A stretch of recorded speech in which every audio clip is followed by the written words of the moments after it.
Ashama harka fuune kabajamtootaa fi hordoftoota mootii miidiyaa bakka jirtanitti nageenyi kee kan kabajaa laga qaxxaamuree tulluu qaarii isin aadan qabu deebi'ee dhufee jira. Viidiyoo ajaa'ibaa viidiyoo barnoota qabdu isiniif qabadhee dhiyaadhee jira. Warroonni chaanaala kanaaf haaraa taatan subscribe gochuun maatii keenyatti dabalama. Kanneen armaan dura maatii keenya turtan irra deebiidhaan baga nagaan dhuftan. Egaa namoonni beekaas haa ta'u wallaalaan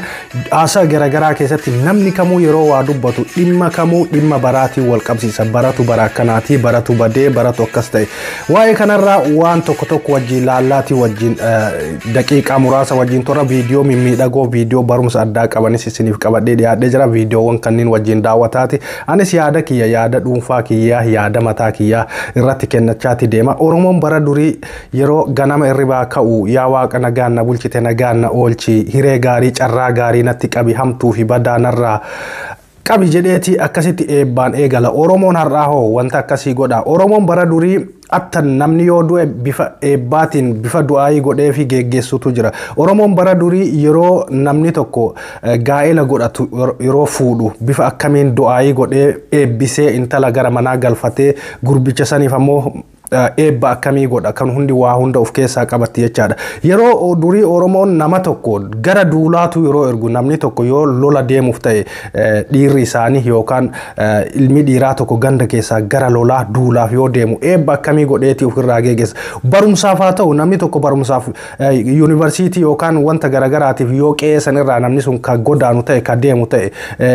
eebba akkamii godheeti geggeessa. Sababa saniin eebbonni sunniin bara san keessatti hojjetan moo hin hojjanneedha. Amma hoo Oromoon ammaa kun du'aayiwwan akkasiisan eebba akkasiisan godhatamoo yeroo kaameeraa arge kaameeraa duratti ba'ee abbootiin gadaa Booranaas abbootiin gadaa Gujiis abbootiin gadaa Baalee Arsii abbootiin gadaa Harargeedhaa warri walumaa galatti warri nuti abbootii gadaati ofiin jedhan yeroo kaameeraa duratti dhiyaatan du'aayii akkasii eebba akkasii godhamoo yeroo kamuu qeerroo fi qarreedhaaf manguddoo mangudditiidhaaf dargaggeessa wal fuudhuuf gaa'ela irratti yeroo qeerroon gara duulaa deemu yookaan wanta tokko godhu hamileedhaan ka'e eebba akkasiisan godhee geggeessaa baraa fi kanniin hoo maaltu wal qabsiisa. Mee viidiyoo gabaabduu takka isin dhageessiseetii deebi'a. Viidiyoo tana dhageeffadhaati achirraa waa laala viidiyoo tana dhageeffadha. Sabanillee nagaumaan jira. Maali uduu sabanni nagaa dhabe aduunillee dhiitu tadhiitellee silaan bariitu yoo san zabana himatan. Kama dhalateetu waan bahee wallaalle itti hini haga dandeetti. Haga feeti kanarratti maal jetti manguddittiin tuni warra bara duriillee argee eebba Oromoon durii akkamitti Oromoon wal eebbisu milkaa'inni Oromoo durii maal irra fakkaata kana hunda nama argee as tare har'a hoo bara namarra rakkoon jira isa jedhuuf deebii gabaabaa rakkoon ka jiru numa warra amma dhalate amma jiru kana dhaloota qubee ofiin jedhu warra new generation ofiin jedhu warra nuti barannee jirra waa hunda beekna ofiin jedhu kanarra rakkoon addaa jiraadha. Gorsitus ittimtus dhaloonni ammaa kun dhaloota dhaga'uu miti. Manguddittii tana dhugamatti haasaa addaa haasaa ajaa'ibaa goote haasoon isii dheeraadha. Tana waa xiqqoo qabadhee isiniif akka irraa waa barataniif qabxii ijoo qabeen dhufe. Durii akkamitti namni tokko fakkeenyaaf naannoo tokkorraa gara naannoo tokkoo yeroo godaanu yookaan ammoo akkuma jalqaba irratti jedhe gara duulaa yeroo deemu yookaan ammoo ilmi dhiiraa tokko dhufee intala dubaraa takka shamaraa takka naannoo sanitti fuudhee bifa addaatiin waa ta'u naannoo sanirraa fudhatee yeroo deemuudhaaf deemu haadholiin siinqeedhaa akkamitti eebbisan. Mee viidiyoo tanas dhaggeeffanneeti deebina. Viidiyoo tana dhaggeeffanne.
Tole Oromoon haadholiin siinqeelee abbootii gadaa manguddoota warra silaa dhiiraa irraa hafeetu haadholiin siinqeedha dur bifa kanaan du'aayii walii godhu eebba walii godhu nama tokko geggeessuu yoo barbaadan nama tokko naannoo san irraa gara naannoo biraatti yeroo godaane kana qofaa miti yeroo roobni roobuu dide haadholiin siinqeedha bifa kanaan baanii ateetee jedhama bahaniiti bifa kanaan wanta godhatu faarfannaa dhiyeeffatu bifa kanaan rabbi isaanii waaqa isaanii kadhatu rabbis yookaan waa'inis yeroo sanitti atattamatti isaan dhagayachaadha namni garaa qulqulluutiin garaa fayyaa qabuun bahee walitti dhiyaatee waliin wanta tokko godhatee faarfatee wanta kadhannaa barbaachisaa ta'e hunda bifa saniin kadhateeti waa'inis bifa saniin nu dhagayaa ture jechaadha har'a ilmi namaa kamuu ollaan haa ta'u namni waliin jiraatu kamuu garaa qulqulluudhaan fayyaadhaan wajjin jiraatu hundi isaa rakkoo qaba ollaaf ollaan yeroo walitti seenu garaa qulqulluudhaan walitti seenaan jiru ilmi namaa gosaan kutaan gandaan summaa'ee jira summiin nu keessa seeneetti jira summiin nu keessa seene kanaaf ammootu gadadoon gidiraan rakkoo fi wantoonni garagaraa nurratti deemaa jiran jechaadha kana keessaa akkamitti baana osoo kana keessaa bahuudhaaf ammoo maal gochuudha qabna namni akkuma manguddittiin jalqabarra jette namni amma nama dhaga'u miti osoo kana dhageenyu taate namni keenya akkatti bahee biyyarraa baqatee rakkoolee gidiraa garagaraa keessatti hin dhumu ture namni biyya keessaa amma viidiyoo kana yoo argitan viidiyoo kana amma asirratti viidiyoo asirra mul'atu kana ijoollee teenna ijoollee irra caalaan ijoolleen as keessa jiran kunniin Oromoodha baqa deeman biyyarraa gara Suudi Arabiyaa deeman gaara Yamanii kana keessa gara Suudii caccabsaniiti bifa kanaan deeman shamarii kun hundi umrii kanaan silaa biyyatti dalagatanii jijjiiramuu danda'an biyyatti baratanii biyya bulchuu danda'an bifa kanaan bosona keessa gaara keessa saaraa kana keessa baara san qaxxaamuraniiti bifa kanaan deemu maaliif nama dhaga'utu hin jirre ijoolleen kun amma irra hedduun cinaan isaanii warra xalabaadhaan yookaan kontiraataan biyya Suudii kana dhufanii yookaan biyyoota Arabaa kana keessa deddeemanii kontiraanni ta'uu fi didee mana san irraa badanii maal ta'anii rakkoo garagaraatiin qabamanii yeroo dhiyoo kana keessa gara biyyaatti dacha'antu amma kun kumaatamaan gara biyya Arabaatti deebi'aa jiru rakkoon ijoolleen biyya achi jiran warri achi jiru rakkoon isaanii osoo hin furamin kan biraa duubaan bifa kanaan hiriiree akka tartaa galee akka nama biyyaaf hiriiruu jiruuti bosona keessa deemee rakkoo garagaraatiif saaxilachaadha shamara osoo dhiirallee ta'e rakkoo takka hin qabu rakkoon shamaraa ammootu cimaadha rakkoo hedduu qabdi shamarri rakkoowwan san hunda obsaniiti bifa kanaan akkanatti saaraa kanaan gara biyya ormaatti deemu osoo wal dhageettiin jiraatte osoo namni akka duraa sanitti wama hundarratti garaa qulqulluudhaan walitti bahee waaqa isaa kadhatu ta'e rakkoon kun hundi nurratti hin deemu inni biraa ammoo maani wal dhaga'uun hin jiru osoo namni akkasittu nama gorsuu jiraate kasi dhaga'u hin jiru maal qaaqa kun dullachi yookaan tun dullattiin maal qaaqa kun ani illee beekaadha jedheetti asirraa haasaa jedhaniitu itti cabsanii sibira taran jechaadha duuba rakkoon sun hundi tarteetii namni kenna rakkoo kana hunda keessa dabreeti kunoo cinqaa garagaraati ammas achi gaanii yookaan osoo waa takka hin baatii takkallee dalayne baatii lamallee dalayne qabamanii gara biyyaa galan gaafa qabaman ammoo mootummatti garagallachaadha mootummaan ijoollee Suuditti hidhaman galchuu didee mootummaan rakkoo Suudiidha akkana gochuu didee akkas ta'uu didee jenneeti mootummatti quba kenna laannachaadha yoo namni ka gale akkasitti bifa kanaan naanna'ee ka deebi'u ta'e mootummaan nama biyyatti galchuun faayidaa maalii qaba faayidaa takkallee hin qabu silaa nama biyyatti galchuun yoo namni gale sun adabatee biyya keessatti hojjetee ka jijjiiramu ta'e of course nama biyyatti galchuun sirriidha nama biyyatti galchuudhaaf baasii guddaa gaafata akkanumatti miti namni harreenii wadala harreenii miti ka deemu xayyaaraan deema xayyaarri kun ammootu baasii guddaa nama gaafata kana qofaa miti yeroo daangaa namaa cabsitee seentu kana rakkoo du'aa sirra ga'uu danda'a namni biyya ati seentu suni waraana qaba waraana daangaa eegutu jira akkasumatti osoo ummanni kun garaa namaa laafuu baate ummata kana rasaasaan yoo fixe boodaas deebi'anii mootummaan Suudii yookaan mootummaan biyya Arabaa akkana nu godhe akkas nu godhe jedhanii ceephoo biyya ormaa irratti biyya namaa irratti kaasuudha biyya namaa kamuu yeroo deemtu mirga seera biyya sanii beeytee seera biyya sanii kabajjee aadaa biyya sanii kabajjee safuu biyya sanii eeyidee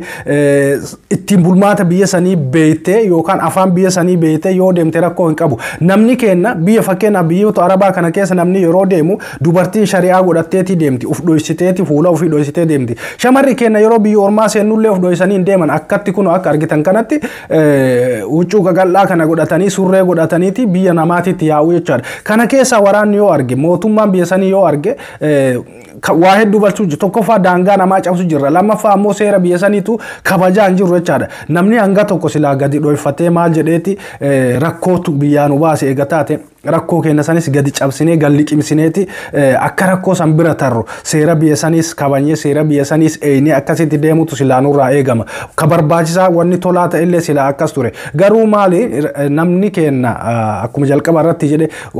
gorsaati gorsitu himiinsaati himtuuf rakkoo kaleessa irra gahe miidhama obboleessi isaa obboleettiin isaa bakka sanitti miidhamte hin argu jechaadha ni dagata daqiiqaa muraasa keessatti sa'aatii takka sa'a lamatti guyyaa lama guyyaa sadiitti daganna irra hedduun keenya ka biyya arabaatu nuuta saakka'ee dhaynee biyya sanitti jijjiiramaa jirru gaafa biyya san geenne baatii ja'a baatii torba waggaa tokko nyaanne akkaataa itti dhufne san maaliif biyya san akka dhufne ni daganna biyya arabaa qofaa miti biyya faranjii keessas irra hedduun nama kennaa hedduun kenna wanta biyyaa baaneef kaayoo biyyaatti baanee san ni daganna waggaa lama waggaa sadi keessatti ni daganna jechaadha walumaa galatti wanta san guutuu dagannee rakkoo biraa keessatti uf kenna wanta biraa keessa uf saaxilla jimaa qamuutti shiishaa aarsutti ashiisha garagaraa keessatti suuturratti dalagaa dhiifnee manuma teennee onlaayina irra teennee tiiktookii maa feesbuuka irra teennee oduu gadi naqurra nama arrabsuu walqeequu jeequu irratti babbaanaa jechaadha ilmi namaa dalagateeti wanta argate saniin uf jijjiiree maatii isaa jijjiira maatiin isaa hojii jijjiirame ollaa gargaaruu danda'a yoo kana goote namatti illee quba qabuu dandeetta jechaadha namni uf jijjiiruu hin dandeenye namatti akkamii quba qabuu danda'a quba nu hedduun keenya irra caalaan keenya namumatti quba qabna jechaadha ka biyya jirullee akkasuma biyya keessatti dalagee jijjiiramuu osoo qabuu osoo danda'u biyyuma keessa taa'ee obboleeyyan alaayoo qabaate yookaan fira maatii alaayoo qabaate namuma san eeggataa jecha taa'ee sa'a 24 manuma taa'ee makiinaa naa biti baajaajii naa biti konkolaataa naa biti waan akkanaa naa godhi waan akkasii naa godhi kanaa miti namni rakkoon namni keenya walumaa galatti rakkoo cimaa qabna rakkoo sammuu haa ta'u rakkoo ilaalchaa haa ta'u waa hedduu rakkoo cimatu nurra jira rakkoo kana keessaa fonqolchinee bahuu danda'uudha qabna yoo kana keessaan baane abadan jijjiiramuu hin dandeenyu gabrummaa miti gabrummaa waan biraati hiyyummaan manatti mooyyalee fi cittoon akka nuufittu nu godhaa jirti hiyyummaan jechaadha gabrummaa waan biraati gabrummaa yoo ati siyaasa keessa seente namni si gabroomse sun yoo ati siyaasa keessa seente si mataa keessa si tuma malee ati siyaasa irraa bilisa taate akka guraagee kanatti yoo ka ima dalagattu taate namni maqaa si dha'u hin jiru nuti siyaasa irratti diqqaan kennallee guddaan kennallee wama siyaasaa haasoina haasa'uu duwwaadha ammoo wanni nuti qabatamaan wanti tokko goonu hin jiru qabsoo irratti wanti nuti qabatamaan goonu hin jiru hayyuu kenna beekaa kenna ajjeesanii barsiisaa fi barataa kenna ajjeesanii manguddoo manguddittii kenna ajjeesanii deettuu ajjeesanii garaa baqaysanii dubartii ulfaa daa'ima keessaa baasanii ajjeesanii torbaan tokko torbaan lama girgir jenneetuma dachaanee ofirraa jalbina dursa namni qoonqoo fi bilisa baasuudha dursa namni mataa ofii bilisa baasuudha nama nyaatee guyyatti nyaatee sadi nyaatee oolee buletu waa'ee qabsoo waa'ee bilisummaa dubbata dursa lubbuu fi garaa ofii bilisoomsuudhaaf haa yaallu gorsa namoota namni nu gorsu ammootu hayyoonni manguddoonni haadholiin siinqee abbootiin gadaa gorsa garagaraa nuuf kennan osoo dhageenne baay'ee natti tola osoo kana dhageenne osoo gorsa namootaa dhageenne bifa kanaan baqata bararraa baratti baqanneetuma bosona keessatti foon kenna lafee kenna risaa fi jeedalloon hin nyaattu so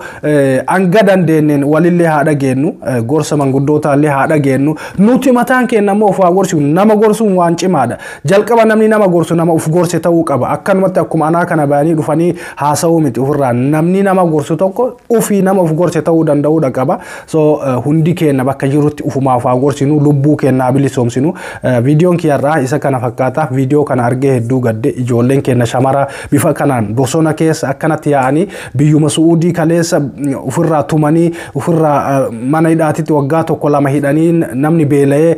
mana hidhaa keessatti dhumee biyyatti galesanitti ammallee namni akka girrisee dacha'uun waan hedduu garaa nama nyaatudha egaa yeroo biraa viidiyoo biraatiin walitti deebina horaa bulaa deebana bye bye